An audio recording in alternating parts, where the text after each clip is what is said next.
Creating a workspace that suits your design needs can greatly boost your efficiency. At the bottom of the screen is the main toolbar, which can be hidden. Right-click on the interface and click the checked option Show Main Toolbar to hide it. You can right-click again to re-enable the main toolbar. Hover over the Style toolbar. Right-click on the checked option Show Style Toolbar to hide it. You can right-click again to bring back the Style toolbar. The icons on the main toolbar can be customized. Right-click and select Customizing Main Toolbar. In the pop-up window, you can choose which icons to display on the main toolbar. If an icon is selected, it will appear on the interface. If I deselect a few icons under Distribute and select some under Alignment, it makes it easier for me to quickly align elements. After closing the pop-up, drag in two rectangles, select them, and you can align them accordingly.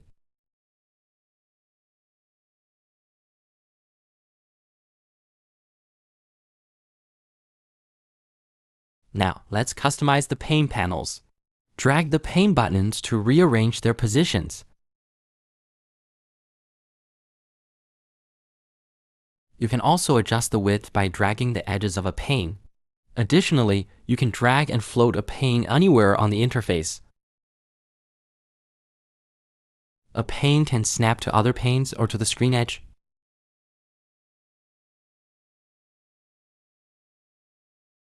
If you want to restore the interface to its default settings, click the Reset View button in the menu bar. Let's look at guides. You can drag horizontal or vertical guides from the ruler bar along the canvas edge. This allows you to align elements with the guides.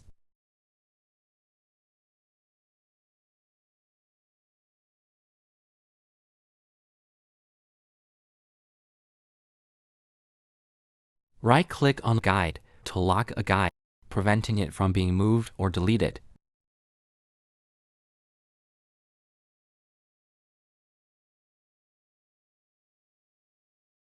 There are two types of guides, global guides and page guides. The default teal-colored guides are page guides and only appear on the current page. Hold down the Control key while dragging a guide and you'll see the guide turn pink. This is a global guide, which will appear on all pages.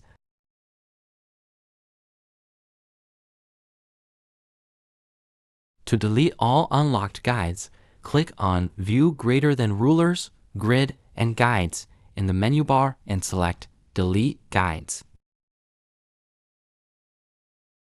We'll unlock all the guides and then right-click to delete a specific one.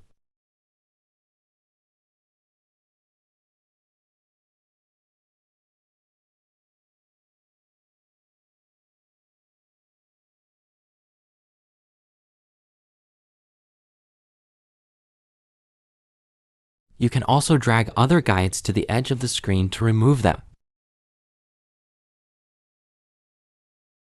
For guides that cannot be deleted at the bottom, right-click to delete them directly. Let's explore the grid. Click on Grid Settings in the menu bar.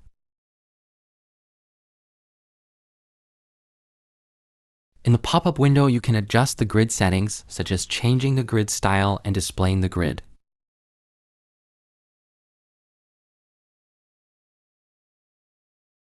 Drag a rectangle onto the canvas, and you'll see that it doesn't align with the grid.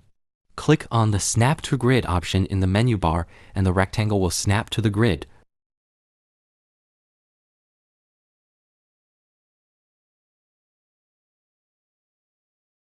We uncheck Show Grid, and the grid disappears.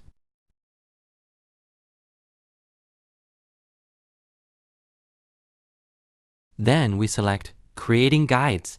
In the pop-up window, we can choose a preset to create guides.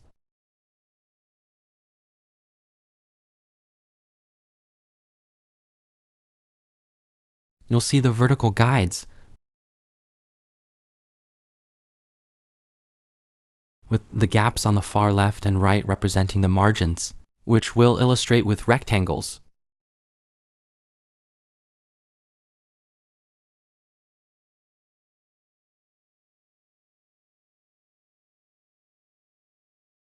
Next is the columns width.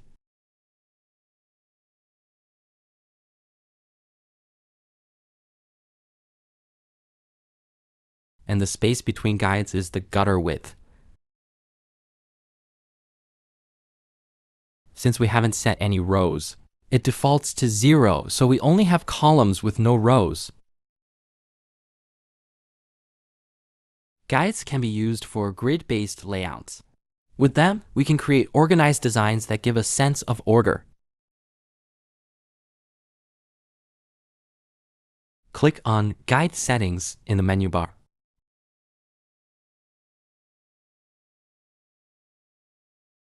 In the pop-up window, check Render Guides in Back, so the guides will appear behind the widgets. After checking Always Show Location in Ruler, the ruler will display the coordinates of the guides. You can also set other properties here,